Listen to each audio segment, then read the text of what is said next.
Yeah. Hi, everybody. So let's see, we have 1, 2, 3, 4, 5, 6, 7, 8. I think that's a quorum. Just Yeah. checking. All right. So, for the agenda, aside from the usual things, we're going to be talking about the board goals assessment. Do we have anyone from the public? Doesn't look like it. No. Okay. Board meeting overview. The board met on June 13th. I haven't had a chance to reread my notes like usual, but so there's some discussion about the goals development that we're working on in a possible work session.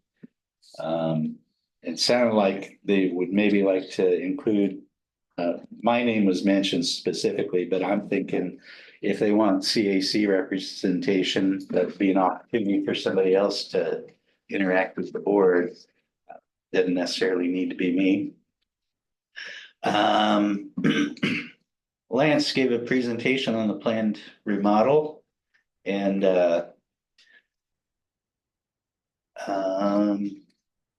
talked about the bid process. So it looks like it ended on the 18th. On Tuesday, last Tuesday. Yeah, Tuesday. so he's reviewing bids now, I imagine. Yep, so I kind of, I guess the update we shared, I can share out a little bit on the board. We shared to the board that, of course, El Rapa was going to loop the board in on this process. They were going to be the final approval of the winning bid. Our bid process closed on June 18th at 2:00. So we had a public opening of the bids where we unveiled all of the bids. We had, I think, 6 bids in total. 3 of those actually completed all of the paperwork for their bid to be kind of like considered. And so our process as of now is to review those bids, looking for first completion of the application or required materials. If they can demonstrate the capacity and competency to do the work in the bid. And then from there, whoever's the lowest bidder is kind of who gets it. So we're going through that internal review process. We will identify who we think is that winning bid, and then that will be brought to the board July 11th meeting for consideration and potential approval of the project. Okay. And over here is sort of the updated floor plan and some of the touchy materials and things and some pictures. So Jim and Kelly, because we have lots of people online who won't be able to benefit from that. But in the room, there are these materials over here So to look at. and none of this is on the website or? No, these otherwise things are on the available? website. This Okay. was GMA, the architects brought that kind of for staff, but also for the board and for the CAC and those who are here to kind of have a better understanding of the scope and goal of the project. Okay. Well, at the time of the meeting, Lance was saying that you were close to an agreement with Lane County for temporary office space. Is that? Still, that's have not made any progress on that, but still are feeling pretty optimistic that Lane County, it will be agreeable to a MOU for us to use basically part of the basement of the Lane County Public Service Building for our temporary space as we're having all the walls torn down here and put back up again. And are you doing an asbestos survey? We did do an asbestos survey, and there's a couple places where some asbestos was identified, and the asbestos abatement process that is not included in the scope of the remodel. So as a separate effort, we have, through our procurement policy and approach, identified an asbestos abatement contractor. I think we let that know that we're going to use the person who kind of submitted the bid on that. I think Lance let them know yesterday, that, so they'll be here in the next couple of weeks coming in to abate what asbestos has been identified in the survey. All right. There's a public hearing on the proposed budget for fiscal year 2024 and 25. And shockingly, there were no comments. There wasn't a groundswell of people wanting to talk about the budget. So that was adopted. And I would say real quick, Jim, on that is, Christina, who sometimes joins us but wasn't here today, or is here today but is occupied at the moment, was very helpful in us going through that budget process. And My hope is that through our engagement with the budget committee and hearing their questions and really being transparent and forthcoming with information and answering their questions as completely as we did, was helpful in the budget hearing being a smoother process and more. All right. So you've been working on a job description for executive director to update that. So there's some discussion of that. Yes, I can expand on that. So that was the board wanted to have a review of the job description because they were just hiring the executive director. And so they said, well, let's take a look at the job description. There also was an interest in incorporating some changes into the executive director job description, which more clearly sets forth and establishes that the board sets the policy of LRAPA and the executive director's role is to implement the policy that is established by the board. So some language or some changes to the job description meets that mark, as well as incorporates other ideas that were present in the Exhibit A, which was an addition to the contract that I have with LRAPA of some items the board wanted me to focus on working on for the organization. And so some of those descriptions are throughout the job description as well. Okay. There's a update to the employee handbook. So that's all complete and partly made necessary by the Oregon leave, that new thing. Some of you may already be familiar with the OFLA and OFLA, Oregon Oregon, paid leave. yeah. And how they connect and interact with one another. Complicated stuff. Yes. From what little I know about it. Glad I'm not an HR person.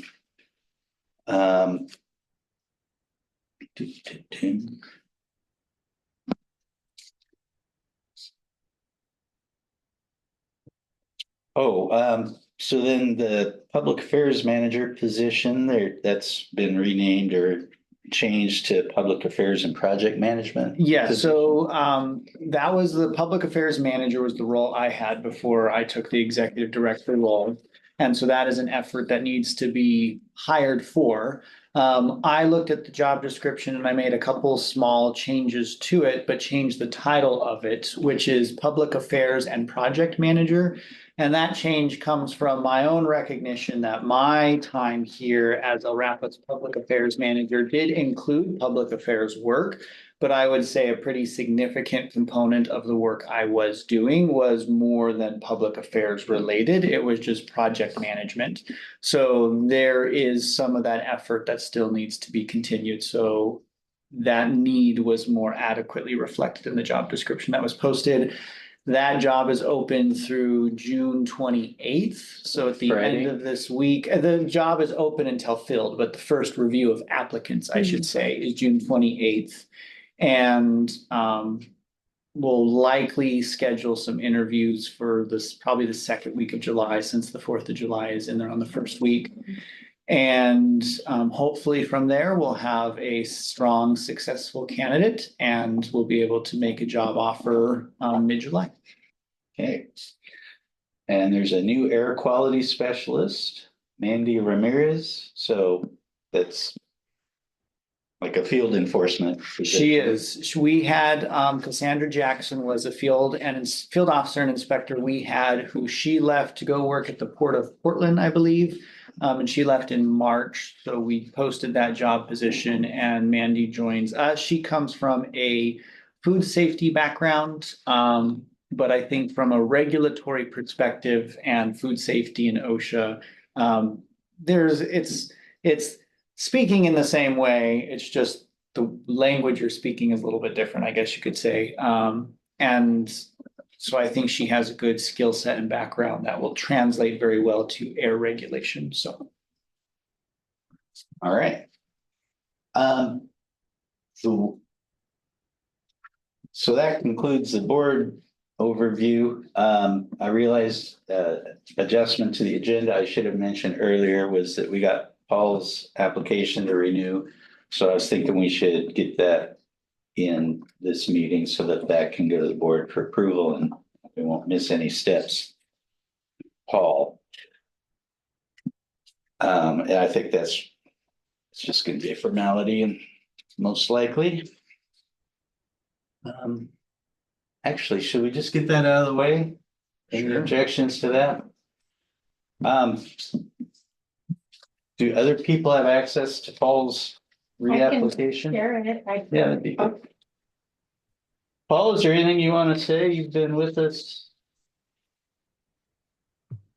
No, there's nothing particular 2 years. I'd want to say, or, I certainly don't have a prepared statement or anything like that. I've Yeah. been participating for a couple of, what is it, a little over 2 years now. So, Must be 3 if you're reapplying. okay, I guess doesn't time fly? Yeah. But, I don't particularly have a prepared statement or anything like that. Well, Paul also served on the El Rapa Budget Committee this year. Yes, which thank you, Paul. Hopefully you'll continue to have that interest and capacity next year to serve on the budget committee, because the budget committee is the committee at the moment we have the most, or probably not the most because the CAC is such a expansive with up to 15 people, but is where we are seeing some vacancies and really appreciate those vacancies being filled. So thanks, Paul, for that effort there. Oh, yes. Yeah, that's an underrated service, I think. Underappreciated, I should say. Oh, Okay, shoot. Well, I forgot to black that out, so we'll go past that. okay. So since this is the first a lot of you are seeing this, maybe we'll just give you a minute to read off your screen there.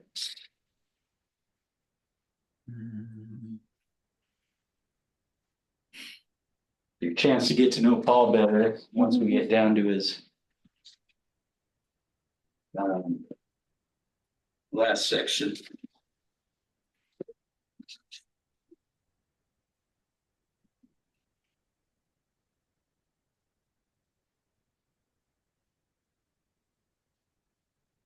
So you came from California.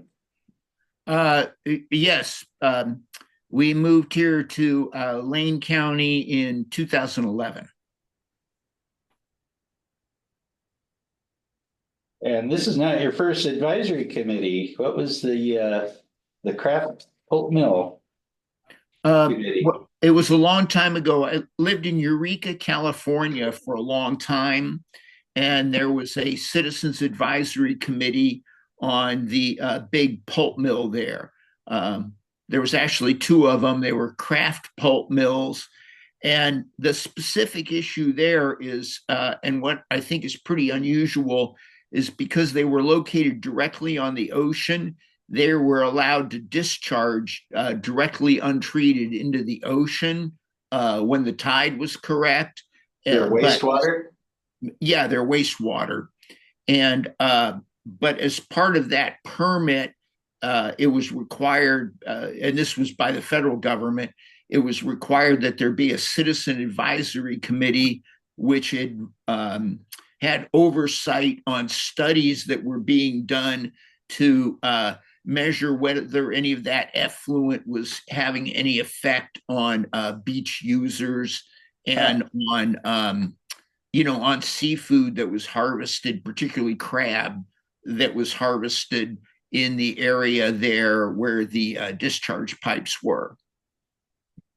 Was that a committee that the pulp mills sort of like hosted and facilitated, or who was the facilitating entity on those? That's really interesting. The enabling legislation from the federal government said that the pulp mills had to fund it, and it was a couple $100,000 they were spending, and then they could sit on the committee, but they could not.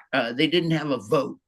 They couldn't vote, and so then the committee had jurisdiction and control of that. And what they directly did was facilitated a grant from one of the professors at the college there who, then had grad students who did water sampling and testing and collecting specimens, particularly crab, and testing them to find out if there was toxins, particularly dioxins is what they were looking at. Find out if any of those were, in seafood that people could conceivably eat or could be exposed to, beach users, particularly surfers. So some of it got pretty wild. They even created their own crossbows that could shoot sample bottles out into the surf line and then pull them back on a fishing line, with water samples to get, water right out in the immediate vicinity of where the discharge pipes were. Wow. Well, that's all fascinating. But we should probably talk about next steps. Did anybody else have anything for Paul? All right, well, hearing none, Paul, how about you just mute? I mean, this is just a suggestion, but rather than have you step away completely, if you want to just turn your sound off and then we could entertain a motion to recommend your Sure, I'll just reappointment. There you go. Okay, Do you need a motion to move? I believe we need a motion. I would move to recommend that Paul, to the board, that Paul be extended to be Reappointed. reappointed to the CAC. Okay. Do we have a second? This is Chris. I would second that. Thank you. Any discussion? All right, we can vote. Let's just go by voice. All in favor? Aye. There's a thumbs up from Chris since he's Aye. driving. Hi. Up all around. All right, motion carries. We'll present that to the board in the July meeting. Yay. And Oh, you want to add that to the agenda? Yeah. I forgot till now, but Misty has never responded to Oh. the mail, email, phone call, left a voicemail. okay, well, let's take that up while we're on the subject. Do we have a way to let Paul know to come back? Paul, we're good. You can come back. There we Yeah, I'm back. All right. go. Okay. Okay, so we'll be, when I go to the July meeting, Paul, I'll pass on that we have voted to recommend they reappoint you to your position in the committee. Okay, well, thanks for the confidence, everybody. So along those lines, another old business thing is that we had been trying to contact Misty Frost, who's a committee member, and she's missed several meetings and not responded to any efforts to communicate. So I think actually by our bylaws, we have to remove her from the committee. I don't even think that goes to the board. I think with the bylaws I as think they are. I think the bylaws, technically that threshold passed a long time Yeah. ago, and so it would just be, I think, the committee intentionally recognizing the bylaws and then saying this action is being taken, Okay. from the bylaws that this check or mark or threshold was passed. And I don't think that it needs to go to the board anyway beyond that. I could mention it in the board, Okay. in the committee report, just say following our bylaws, she's been removed. So, okay, Okay. goals.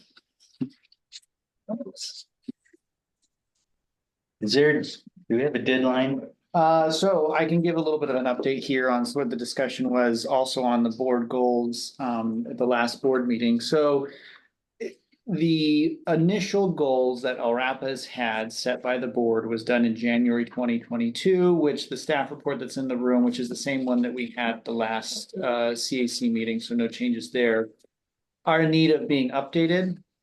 I have a task that has been set before me by the board of directors is to bring to the September board meeting new goals from myself for them to look at, reflect upon, and to provide feedback with the inevitable or the point of then approving and agreeing to these goals. The efforts that the board has set me on is I'm establishing one-on-one meetings with all of LRAPA's board to just, meet for an hour over coffee or whatever and get a sense of, from their perspective, what is the role that LRAPA should be playing in Lane County and what are the focus that LRAPA should be putting some effort towards. Another component of that is engaging in discussions with the CAC on those same things, which I would say is very holistic in sense that like we have all of these goals that do exist already. We don't necessarily need to replace all of the exact same goals with the other there's no like number of goals we're trying to hit. It's just from the CAC's perspective, what is a holistic reflection on LRAPA's effort we should be paying in Lane County, and what are some shorter term prospects that we should be considering and focusing on. And so participating with the CAC, I think the CAC will provide some sort of recommendation that will go back to the board for the board to see and interpret. But also part of it is just me being involved in the discussion so I can in September have the CAC, the individual one-on-ones with the board to bring a new set of goals to be considered. Okay. Well, I would suggest as a starting point, we have these 12 goals from 2022. Is anyone thought about or come up with a goal that wouldn't fit into any of these 12? Pull it up. I have it. If you want. Sure, go ahead. My only thought, I have been doing some thinking about this, but anything I would come up with is already in the 12 in one form or another. But I thought someone may have thought of something that doesn't conveniently fit in one of these categories. Teresa's got her hand up. Yes. I was just curious to hear from Travis if like the specificity of these goals seems like in your experience using this document to guide work, is it sufficient to guide work and organizational priorities, this level of detail? I would say yes, in the sense that, like, for example, one of the goals from 2022 that was set was the website redesign, which was a specific recognition that in January 2022, the website that LRAPA was using could be better. And so that was a short-term effort that was like, get on this. And so that really motivated the organization to put some time, effort, and resources into a remodel. So some of those, like, here are some short-term needs. Please work on these items. I think the goal is a good way to highlight some of those items. And then on the less specific side of things, there also is value in the sense of just broadly speaking, here are some efforts that LRAPA should always be engaging on or working towards.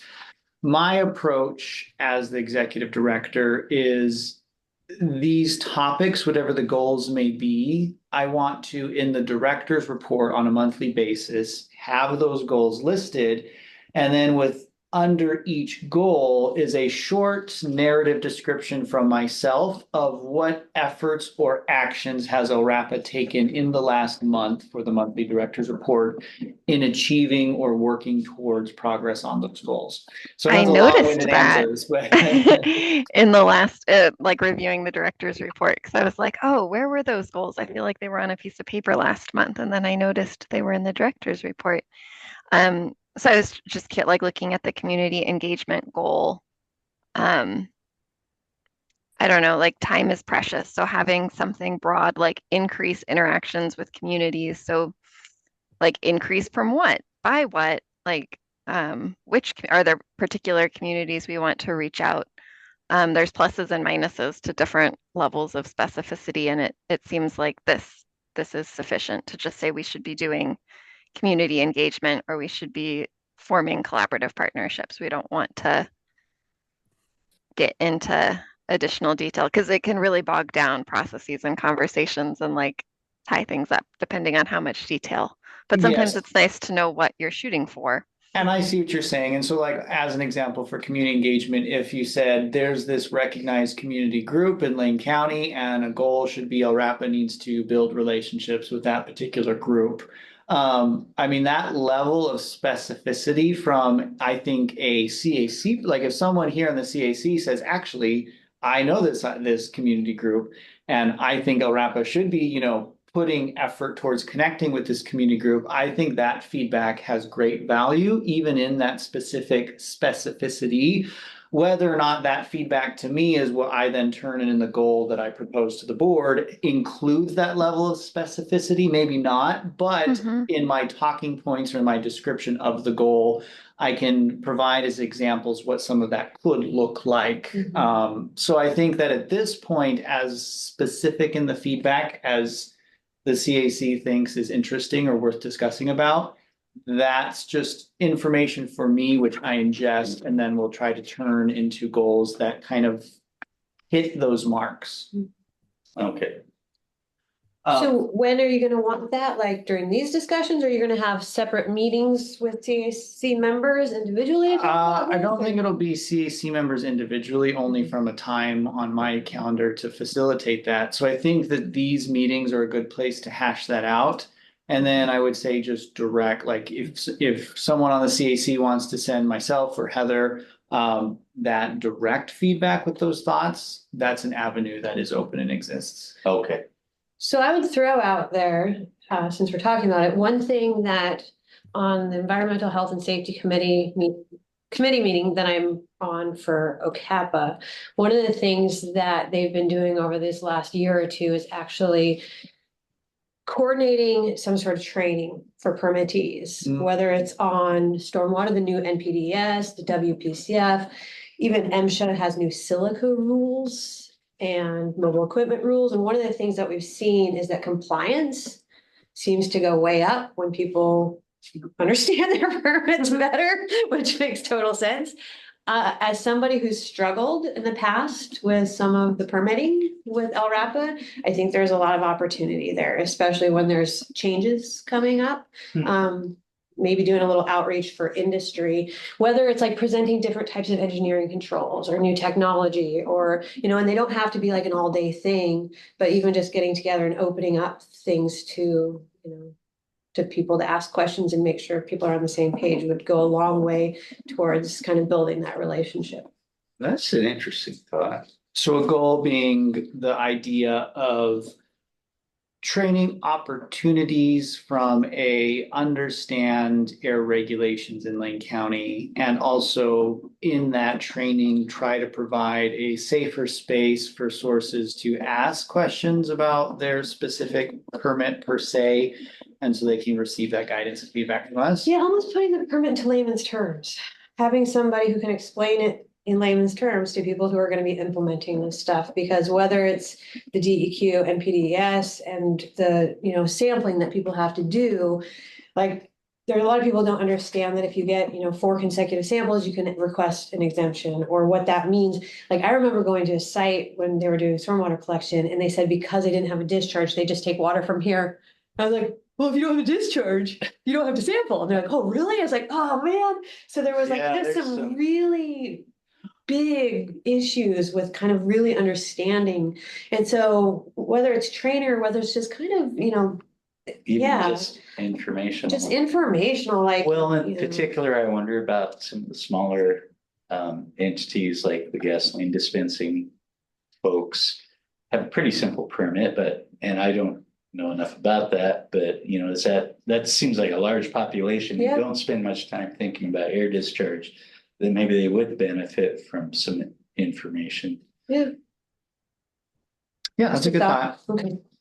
Thank you. Yeah. All right. Another thought I had from our last meeting, developing a goal.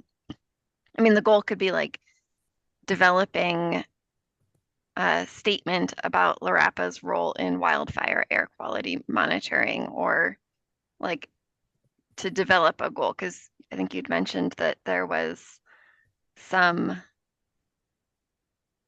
gray area around exactly what LARAPA's role is in wildfire air quality, since you can't issue a permit to a wildfire and wouldn't want to. Right. They would be in violation. Rejected. We, as the air regulators, need to recognize that wildfires are a pretty significant source of emissions in Lane County. And what do we, as a air regulator, can we do about the nature of wildfires, which is inherently unregulatable? And so more clarity on, in that fuzziness, where does LRAPA see itself as being a player in this work? And as a response to that, my initial thought is particularly, I would say, on the outward communication, not so much specifically to the public in sense, because our PR arm is one person, and that one person has lots of other work beyond public outreach that they're doing. So instead, the more effective use of our time is by building working relationships with media outlets, with Lane County Public Health, with other entities. So that way, when we recognize there is bad air quality related to wildfire smoke, we can be the person that kicks the ball down the hill, so to speak, in terms of all of the subsequent responding actions to that issue. So that's where I see LRAPA space being, but more clearly defining what that looks like for all external partners in the public to understand where we are in that headspace, I think could be helpful. Yes. And then I don't like looking over this.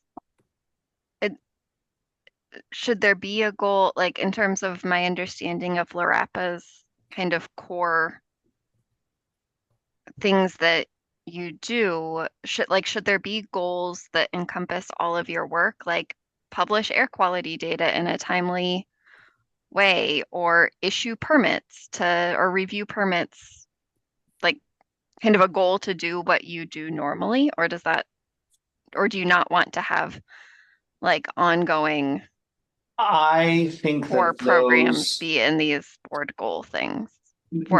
That's a really great question, Teresa, and I've actually spent a lot of time thinking about that myself. And that's where earlier when I said, the number is we're not necessarily trying to hit a specific number. And if you look at some of our goals already, there are things, they're just kind of like ongoing goals. And I think that some of those ongoing goals should very much be or speak to what would be the base work of LRAPA, which is monitoring air quality, publishing that data, issuing state and federal permits for sources. There is base work that we're just doing all the time, and our goal should be that we continue to be masters of that work. So I think that there is some of those efforts that can be described throughout our list of goals. Yeah, I had wondered if there should be a specific goal to permit issuance.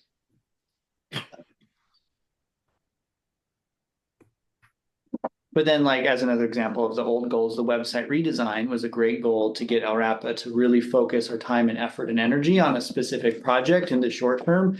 And that's something that we could, maybe website redesign stays and it just is a website maintenance or it gets removed completely.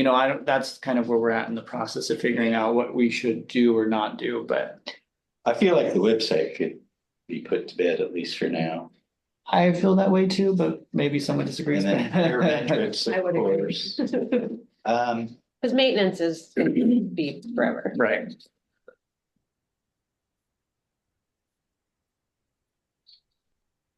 So in the meantime, people should look this over and feel free to email you directly input. Yes, on I would. ideas. I would ask that you keep Heather in the loop on that because Okay. she's super helpful in helping my brain space keep track of some of those items. So yes, that direct feedback if you have ideas or thoughts. What we would do, because it's July.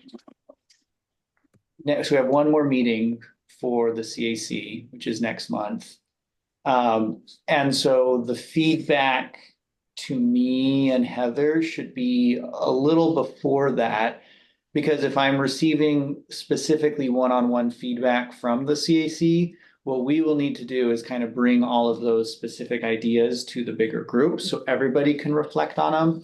And then ideally, at the end of the July meeting, there would be some kind of consensus on what the general feedback to the board ought to be. Pretty much Yeah, put it to bed. at that Yeah. point. So you're thinking maybe mid-July, probably mid-July. July 15th? Yeah, July 15th, so that's probably, Okay, And is that feedback on the document that's up on the screen right now? yes, yes, plus general. plus general too, like, Okay. what's on the screen was a staff report written for the CAC for the May meeting. And Uh-huh. it's still applicable to today's conversation. So that lists out what those goals are and then just gives more kind of thoughts and suggestions to the CAC on how to potentially look at the question of goals and things to reflect on. And it was emailed to us in May then.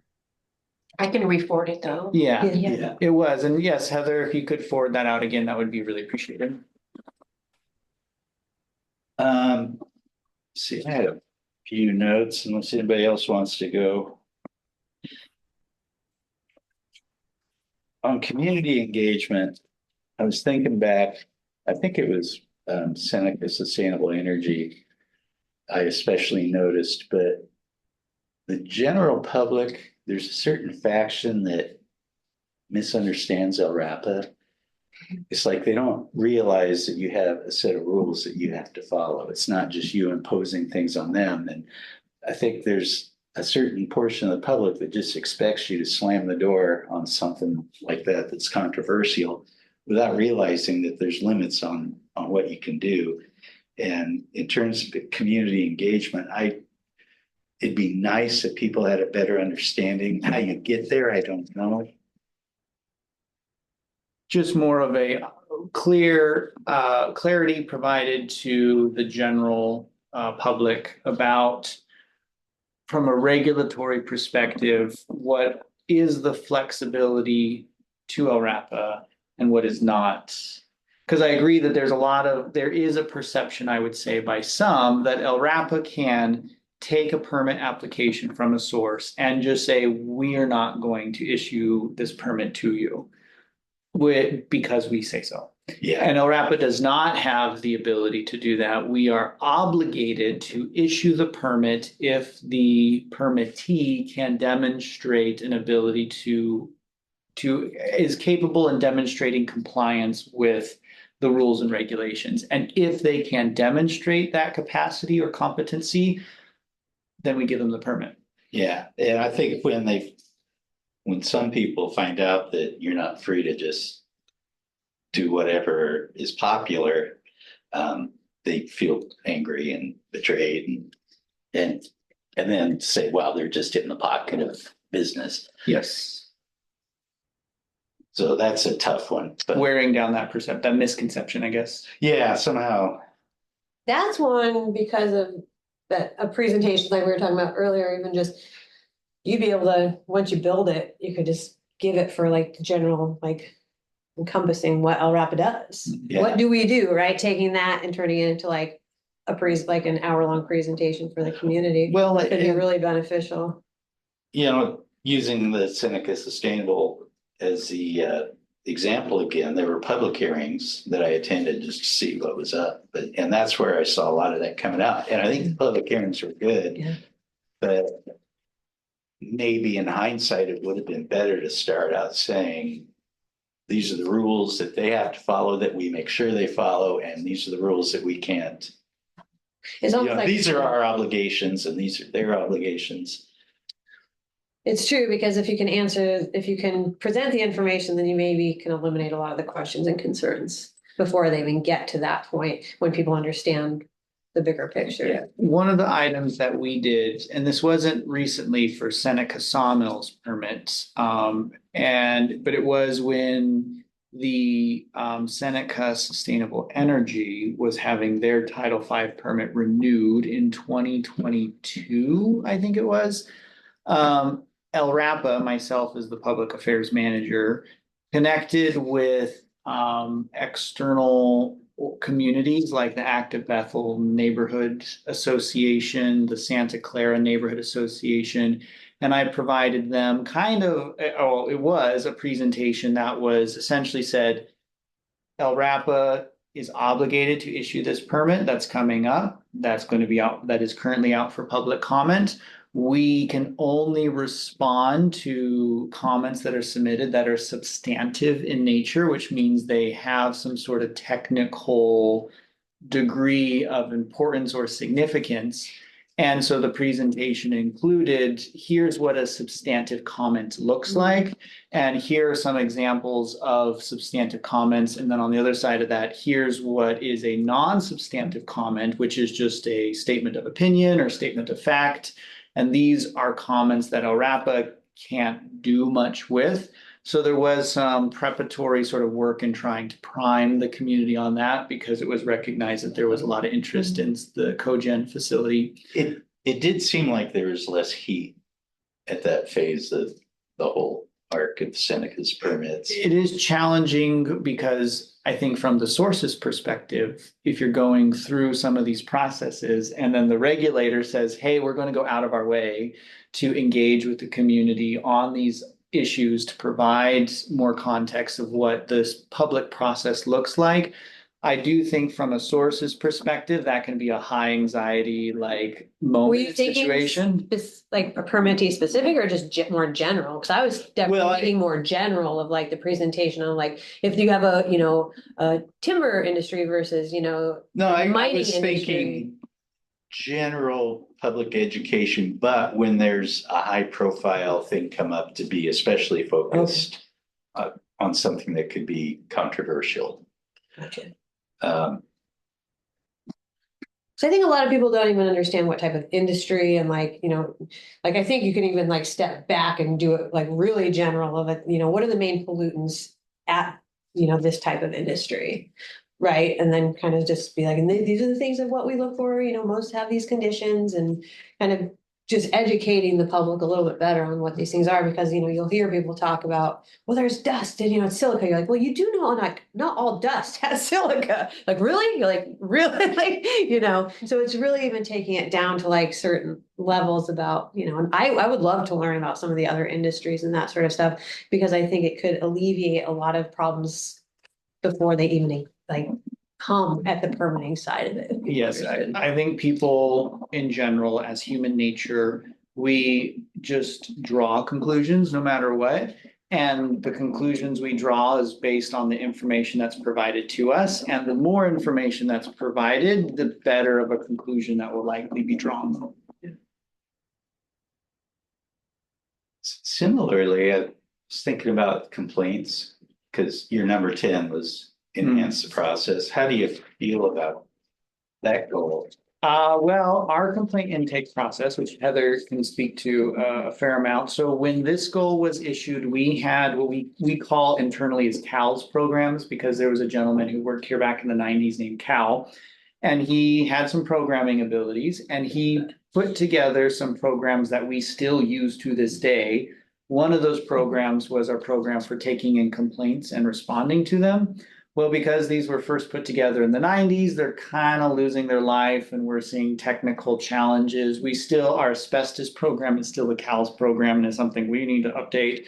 But the complaint program was one of those. And so we transitioned it into this other database program we have called Linfo. And we have some improvements that we'd like to see to this database called Linfo. But from your perspective, It's Heather. great now that I am fully aware of everything it can do.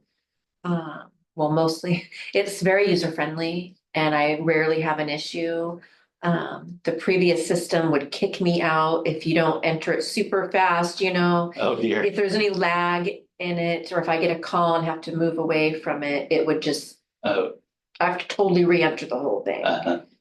So this is much better. So I'd say that complaint is like kind of checked off, but there are other internal programs or processes like our asbestos program, our enforcement program, the mail log. We kind of came up with just an Excel sheet to do with the mail log. But there are internal things where we're still limping along with these old programs first created in the 90s. And there's an effort or need for us to Yeah. update some of these old agency. Well, that sounds like some good specific goals. Yeah, I would Um, when it comes Yeah. to complaints, I was especially wondering about, do you have the capacity, if you have, say, a neighbor with an axe to grind and they do a daily complaint, do you have a way of reflecting that sort of outlier in the data analysis when you look at total complaints? Yes, so if, it depends on the nuance of the complaint in essence of, as an example, if it's between two neighbors, so to speak, we do try really hard to be intermediaries in trying to find a good solution for both parties. If we recognize that perhaps the neighbor is using our complaint process as a way to harass another neighbor, we have a conversation with the complainee and basically say what they're doing is within the rules and regulations and it's fine. And we're not going to be as responsive to these complaints. If it's an instance, whether this is with a neighbor or if this oftentimes is on an industry source, where the resident or the industry source is following all the rules and regulations, and what they are doing within the bounds of rules and regulations is creating an air quality issue that is inconvenient or distressing or a negative thing on someone else, and they file a complaint to us, even if it is every day, we still take that complaint, we write it down, so we have an ongoing list of here's the number of times a specific person or persons have said they've been impacted by this thing, even if it's something we can't address. And we just keep that log and we communicate with those people who have submitted the complaint that this is something that's outside our ability to intervene on it. But they are more than welcome to continue to let us know every time they are impacted by this issue, and we will write it down. And that's kind of the extent of our efforts in those situations. so on the numbers, if you had 200 complaints, but only 140 different complainants, would that be reflected in any way, or would it just come across as 200? It would just be the 200. Is that kind of what you're asking too? Yeah, Okay. yeah, you put it in a better way. No, but yeah, I see there might be some value if you could. I mean, it's almost like the key performance measure. You don't have to see every site, but you need to see every unique operator type thing is kind of reflected in that in the numbers. Yeah, Might be I seem to useful. remember these sorts of questions coming up in board discussions in the There, past. there was, so we used to have a policy that was changed by Steve Dietrich in 2022. Was it used to be that if someone complained on a particular item, in this case, it would be an industry source, this particular situation. And that individual or individuals would complain multiple times throughout the day on that single instance. Historically, we would all count those as each individual complaints, but a change was made that it's really the one complaint on the one source per person per day kind of Okay. is what the new approach is. So if every day there's an air quality thing that's taking place and the person is reporting it to us, each one of those days is a new complaint. But if it's in the same day and they're like, hey, I'm smelling this odor, and then an hour later, I'm still smelling this odor, that's just an update to the single complaint that was initiated Boy, I almost feel like that could be widened. to more than just that Yeah. one day. Yes. Yeah, I would agree. I mean, maybe it's backed off, but yeah, if you're getting a daily or several times a week complaint, I that would seems. say right now, there's any instance I can think of or point to where we are hearing from a single entity on a single issue consistently. Okay, but there have been times. There have been in the past, yes, and not just a single individual, there's different individuals who sometimes kind of. We hear from them for a while and then we don't hear from them for a little bit, and so. I think it's good to track it all, but I think it would be interesting to have it presented in a couple different ways so you Yeah, can see. yeah. There is, in our director's reports on the complaints, we try to provide a little bit more of that delineation in the sense of like, here's a source, if there were so many complaints on those sorts, we would make a note of, are those complaints all from different individuals or all those complaints from the same individual? So that comes out there in the director's reports.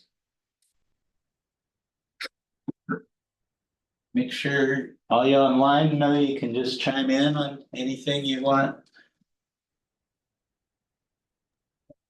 Otherwise, I'll make you listen to my next note. Oh, and we're almost roundtable anyway, but my other thought was about environmental justice.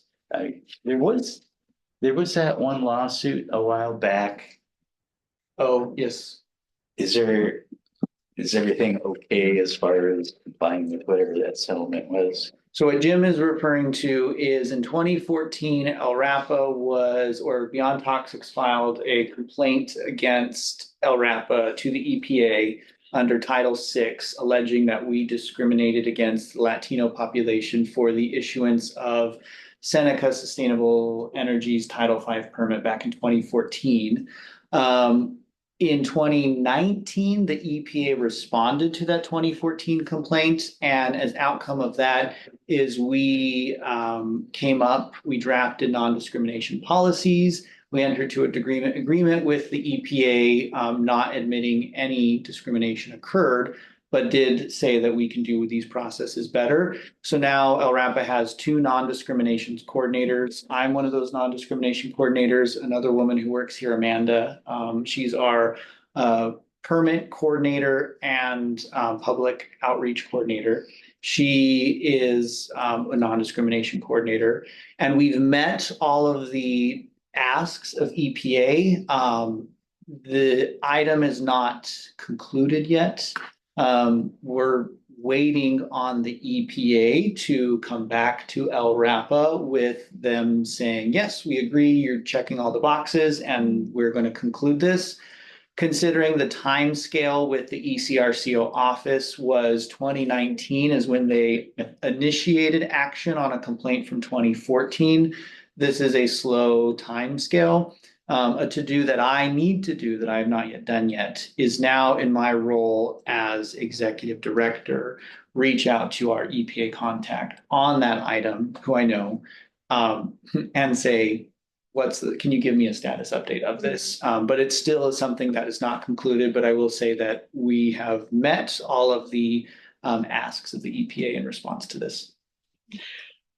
Well, that's good to know, but I'm also thinking just more broadly about environmental justice and how that can be kind of a nebulous, hard to define thing. As a quick just aside from my perspective on environmental justice, we sort of got to some of these topics a little bit when we were talking about how the work that we do in the permitting air regulatory space that we have, which is inherently complex and technical. And then on the other side of the coin is we do these complicated things and we say to the public, provide to us a comment on these technical things that we're doing so we can make it better. But that's such a knowledge gap that I do see that as kind of an environmental justice issue.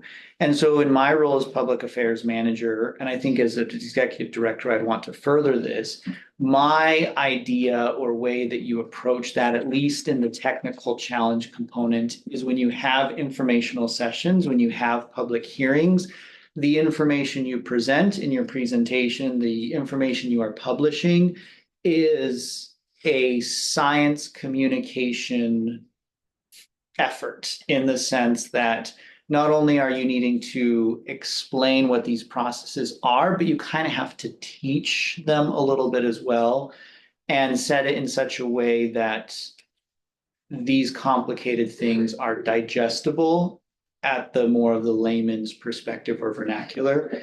And so that's a place where I would say that gap in technical knowledge can be a form of environmental injustice. And a way that we can work on that is trying to improve the resources we have for people to understand the technical nature of the work that we do. Okay. Yeah, both Well- the public and the industry. Yeah, I think the Yeah. industry that's an added point of my focus a lot of times was on the public, but I think you're right that there is an It's almost an industry. injustice to them to expect them to comply with all this. With All right. yeah, no, I like it. Well, we're gonna have to leave it there. So meanwhile, if you have anything you want to pass on So email to Heather and Travis, and we'll just sort of do a final review in our July meeting. Yeah, if you can get those to myself and Heather by July 15th, if you have any, that'll provide us some time to kind of put them together into something that more holistically could be reviewed by the CAC in July, and potentially some small tweaks to it, and then approval to be forwarded to the board. Okay, so roundtable. Teresa, anything? No, Chris?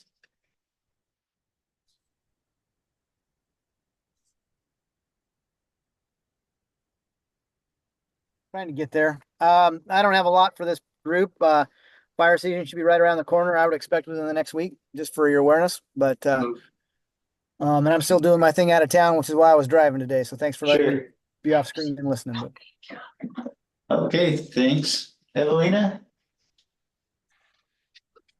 I don't have a whole lot, but it was a very interesting discussion today, and I have to agree with Kelly as the industry representative that a little more resource or training on different permits and reporting would be very useful from my perspective personally.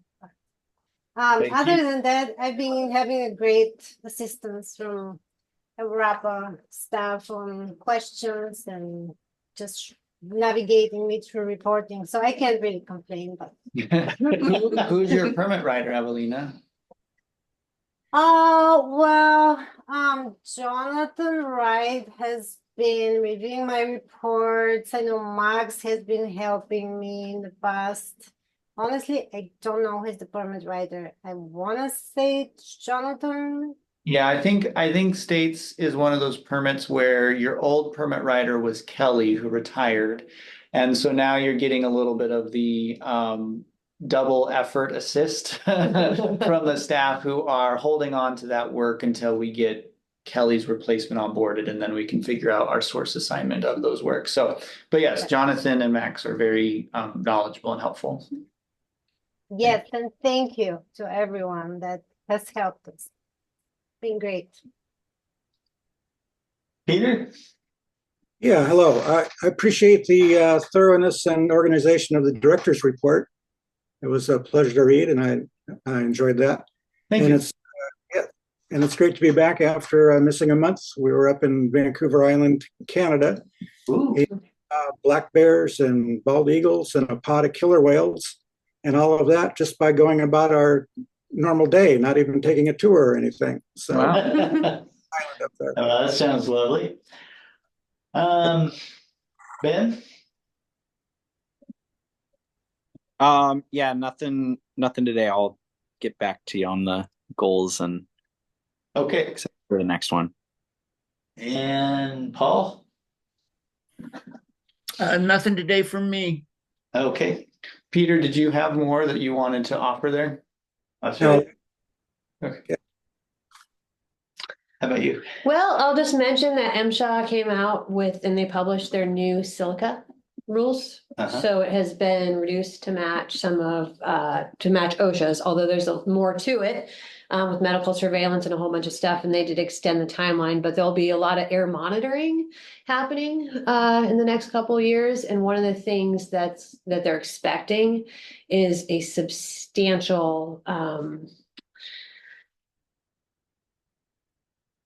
in having the all the technology and the PPIs and all of the equipment available, because now you have tens of thousands of mines all being required on the same timeline to implement all of this new stuff. And they're saying that they're not going to have the equipment or the supply, like there's already seeing shortages. So it's something that's kind of interesting.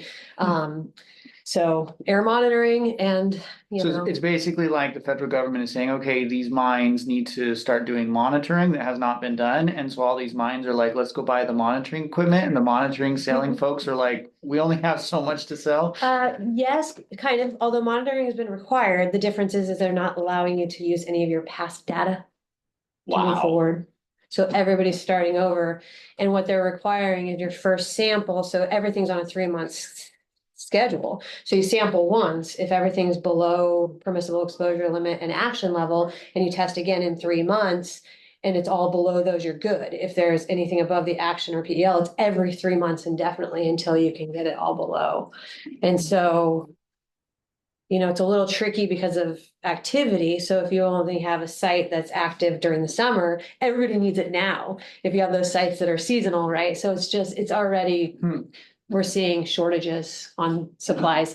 And in the past, you could like have AGC or somebody come in to do this for you, the monitoring for you, but they literally have like 10 units for the entire state. And so, and they're also requiring representative at least 2 per position. So even if I get 10 units, I'm gonna have to do multiple rounds because you have 2 truck drivers, 2 ground people, 2 mechanics, like, you know what I mean? So it's, yeah, anyways, but I mean, it's So good MSHA overall is reduction in, Mining, yeah, Mine Safety and Health Administration. So it's basically the OSHA of the mine world. you get your own individual. We get our OSHA. own individual, and so, and it's written into law that they will visit mine sites, surface mines minimally twice a year. Wow. So that's why and it's of course random, and so in addition to OSHA at, you know, in certain areas, MSHA, so anyway, I mean, it's good that they reduced it to match, but it's gonna be an interesting thing for air monitoring for that particular. Okay. And I'll just mention, it had occurred to me during the last board meeting that there's this fine director's report document that that most of the committee probably doesn't see. So I suggested that we include that with the agenda this month, and I'd like to just plan on doing that every month. And it gives you a little bit of a window on some LRAPA things that you may not normally hear about. So that's why you saw that this time. It was great. And we'll when Heather sends out the agenda to everybody, she'll continue to attach the director's report. Okay, Perfect. well, we're adjourned. Thanks, everybody. Thank you. Thanks all.